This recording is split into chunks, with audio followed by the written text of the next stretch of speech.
नाज़रीन breaking news share कयूं पिया। GDA जो मरकज़ी अॻवान मुर्तज़ा ख़ान जतोई आज़ाद थियण शर्त वॾो ऐलान। नाज़रीन ब्रेकिंग न्यूज़ शेयर कयूं पिया। GDA जो मरकज़ी अॻवान मुर्तज़ा ख़ान जतोई आज़ाद थियण शर्त वॾो ऐलान। इन हवाले सां तफ़सीलात मालूम कयूं था यूसुफ अस्कर मंगरियो खां। जी यूसुफ, कहिड़ा तफ़सीलात आहिनि, आगाह कजो।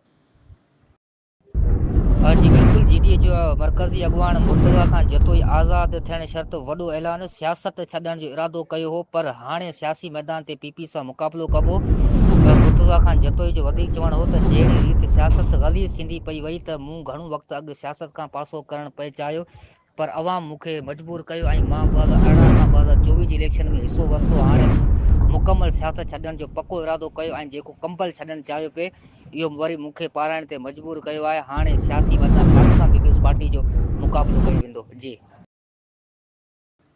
ठीकु आहे यूसुफ, तफ़सीलात ॾियण लाइ महिरबानी।